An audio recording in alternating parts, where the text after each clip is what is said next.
Hi, everyone. My name is Alicia Schmidt, and I lead the member impact team here at Pledge 1%.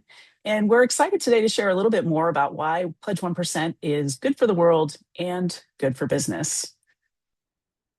But first, just a few notes about today's call. One, everyone on the call except for the presenters are going to be muted. So please put any questions into the chat window and we'll answer them at the end of the presentation. You can also follow up with any questions at members@pledge1% spelled out.org, and we'll have that address for you at the end of the call today. And we'll also be sending out a recording of this webinar to everyone who registered. So don't worry about turning on your friendly AI app to take notes for you. Well, you might want to use that afterwards to summarize the video, but we're going to send you out that recording so you'll have that. All right. So Pledge 1% was founded in 2014 by Salesforce, Atlassian, and Rally, which are three companies that know firsthand how pledging a small portion of future success today can have an enormous impact tomorrow. In fact, Mark Benioff of Salesforce has famously said that it was easy to pledge 1% time, equity, and profit when Salesforce first started because they had few employees, virtually no equity, and no profit. And now, of course, Salesforce is a leading impact company and has given billions of dollars back to nonprofit causes. At Pledge 1%, we believe businesses around the world have a tremendous ability to tackle some of today's biggest social challenges. And we know that creating a culture of giving back is good for business. But don't take our word for it. There's a lot of data out there that tells us that creating a culture of giving back at your company can also help you appeal to customers, increase your shareholder value, attract top talent, increase growth. Who doesn't like growth? Increase employee productivity, and retain talent. Even in today's challenging socio and political environment here in the US, while some companies might seem to be pulling back from some of their impact commitments, they know that both Gen Z and millennial employees value diversity, belonging, and giving back. The data is consistent on that. So while the language might shift from DE&I to belonging, or ESG to security, or philanthropy to sponsorship, the substance of being a responsible business is not going to disappear because younger generations of workers and consumers consistently have shown that they continue to value these commitments. And that's shown very clearly in our data.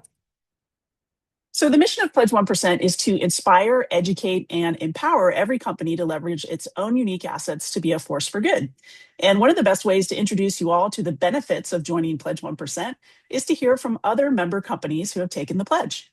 So today I'm delighted to welcome our guest speaker, Lauren Coberly, Director and Head of Social Impact at Box. At Box, Lauren oversees initiatives that span people, product, and philanthropy with a focus on forging impactful partnerships and achieving meaningful outcomes. In addition to her role at Box, Lauren serves on the board of directors for One World Children's Fund, where she works to advance opportunities for children globally, and she previously served as a Kiva.org fellow. Welcome, Lauren, and thank you so much for joining us today. To kick us off, tell us a little bit about Box's journey with Pledge 1%. Sure. Thank you, Alicia and Pledge 1% team. It's great to be here, and thanks to everyone who's joining. So for those of you who aren't familiar with Box, we are an intelligent content management platform. So think secure collaboration, automated workflows, AI insights from your unstructured data and content. And our Box mission, and you'll see this quote here from our CEO and co-founder, Aaron Levy, is to power how the world works together. And at Box.org, we like to say our mission is to power how the world does more good together. So we're really pleased that we're able to support thousands of nonprofits whose PII is absolutely critical to be secure and safe, that need a more streamlined way to work, especially in light of smaller budgets, smaller staffs, and particularly this year when there have been a lot of cuts. So that is our privilege every day, again, to get to work with those nonprofits. And if you move to the next slide, picture of our boxers here from our Global Impact Day, which just took place a couple months ago. But the framework we really operate with in our social impact program is what we call our Ps. So our people, our product, our philanthropy.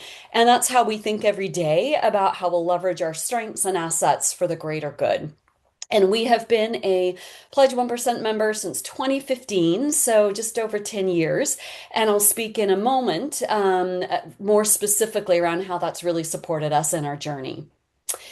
So if you go to the next slide, please, this is just a snapshot of some numbers. So when we pledged back in 2015, it was really around product and time. And today, for in-kind giving, as you can see here, for our donated and discounted product that comes out to over 40 million annually. And in terms of time, our employees get a minimum of 3 days of volunteer time off every year. And that is a day off they can just go spend focused on a cause that's important to them. Additionally, we have pro bono consulting. We work on some skill-based volunteering. We've got company-wide days of service. So it's a minimum 3 days, but many more that we want our employees out there taking advantage of. And then the final stat you see here is the 600K. So this includes our donor advised fund, which was set up actually after we pledged. And it's everything from our Box Impact Fund, which is our main grant program, employee giving, the matches around that.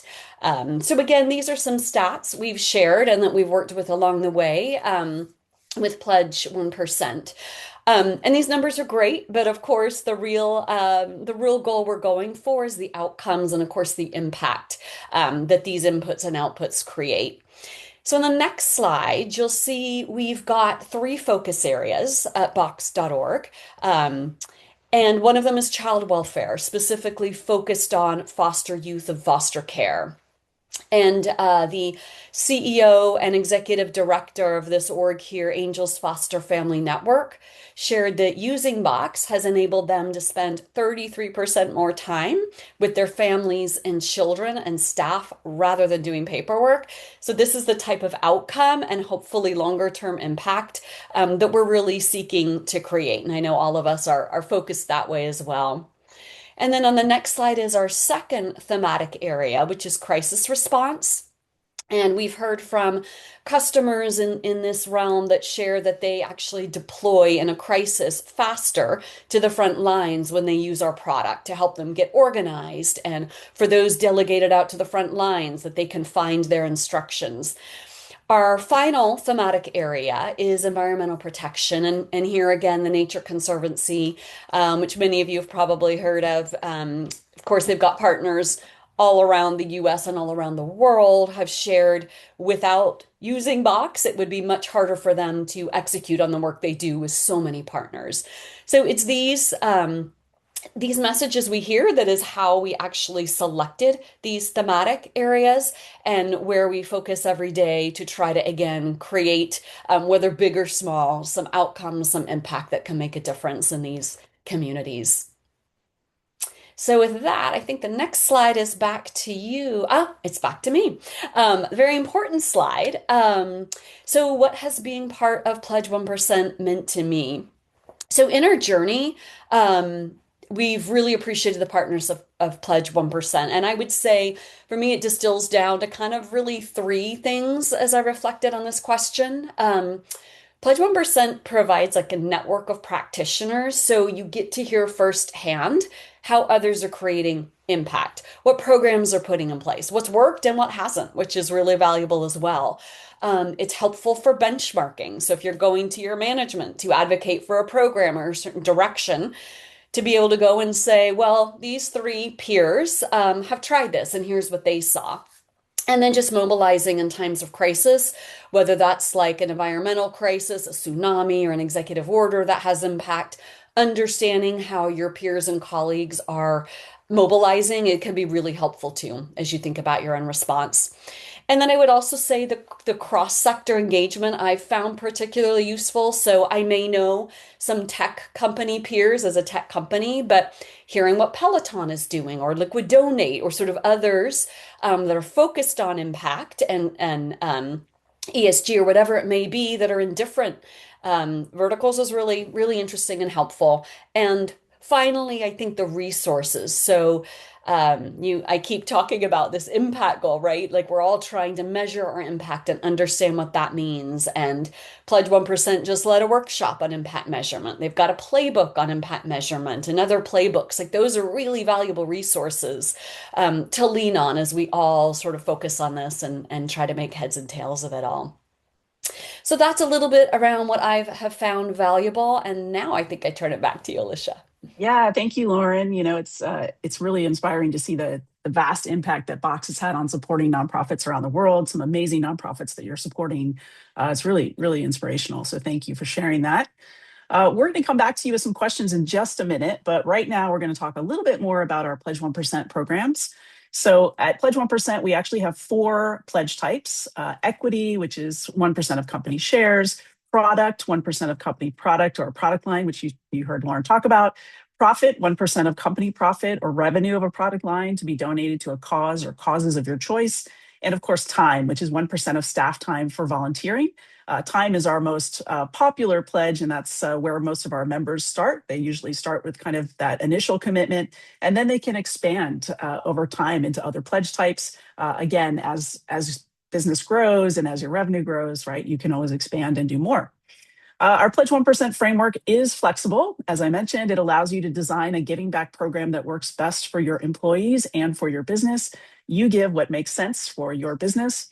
There's no fees or reporting requirements to be part of Pledge 1%. You can give more than 1% or less as you are getting started. It's all about empowering companies to embed impact into their values from the very beginning. So we're not here to slap your hand. We are here instead to inspire and empower you to make and sustain a commitment to giving back, and whatever that means, whatever is meaningful to you as a company and to your employees. If you take the pledge, you're going to be in good company, we promise. We currently have more than 19,000 members in more than 130 countries, including some of the most well-known brands out there, companies like Canva, Atlassian, Unity, Box, Salesforce, right? We've mentioned all these great companies. You'd be joining that community, and it's a great and helpful peer community, as Lauren has mentioned. It's easy to get started if you're interested in taking the pledge. You just need to identify who in your organization is going to be driving pledge initiatives, and make sure that your founder or CEO is ready to commit to the pledge online. You can fill out that form for them. And then obviously, once you've filled out your pledge, you join a Pledge 1% welcome call, meet the community team, and we'll help you get started with fulfilling your pledge after you make that commitment. So again, super easy. Go to our website and get started. Once you become a member of Pledge 1%, you'll have access to a suite of resources, as Lauren mentioned, as well as expertise and support as you put your pledge into action while growing your organization's social impact programs. Again, we just turned 10. We're celebrating our 10 years of impact, and we'd love for you to join us. So now I want to open it up just for some questions. If you guys have questions out there, you can put it into the chat window or into the question widget. So that's part of Zoom there. While you are thinking about your great questions for Lauren, I'm going to kick us off. And I'm just curious to hear, Lauren, what advice you might share with other leaders who are starting to embed impact in their teams. I feel like you're kind of like, highly experienced. You guys have been around for 10 years. What advice would you share with some of our younger sort of impact leads? Yeah, so what I would suggest is as you think about your programs, and of course don't try to do everything at once, like pick something and use that as a proof of concept, but make sure you're tying back into the business. And what I mean by that is, yes, you want to create impact and empower nonprofit and philanthropic organizations.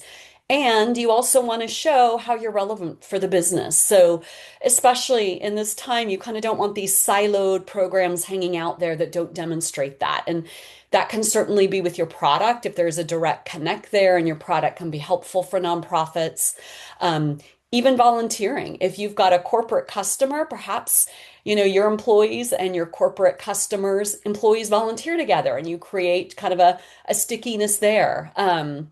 In fundraisers, as we think about some of our giving strategy, if there's a crisis and we're working with an employee resource community to fundraise, you might have a nonprofit customer that is deploying out there. So maybe you're fundraising for a couple organizations and one of them's a customer. So it's just thinking about how it ties back to the business and how you get more sort of attention and mind share from execs as you're developing these programs.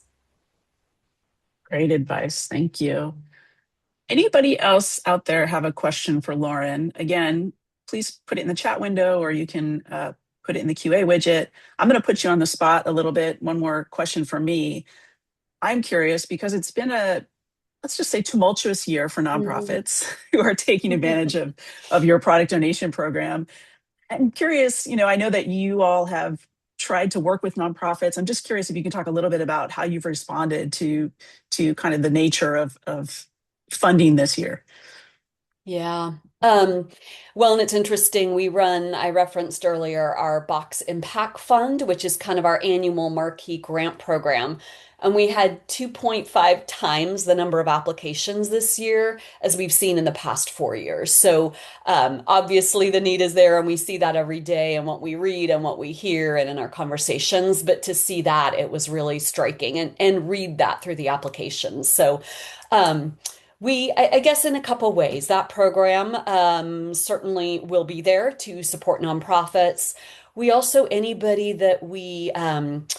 that's a customer that was having challenges, we made an effort to work with them, whatever that may have meant, right? If they just needed more time, um, if they more time to pay a bill, if that meant that they lost half their staff. We're flexible in those contracts, right? So, and also just trying to be there. I mean, in some cases, they just need extra support to understand how to use what they have in a more efficient manner. So for us, it was just doing a lot of listening, a lot of conversations to understand how we can best support.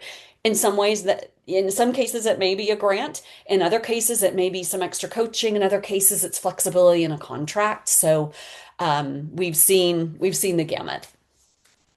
That's incredible. And I think one of the things that I really appreciate about Box's donation program is that you do really have a good understanding of who your customers are. And I think that's incredible and great advice for anybody who I think wants to donate product, is to really have a great understanding of who those customers are and what their needs are. So that you're really Mhm. generating that kind of extra value for them. So appreciate that.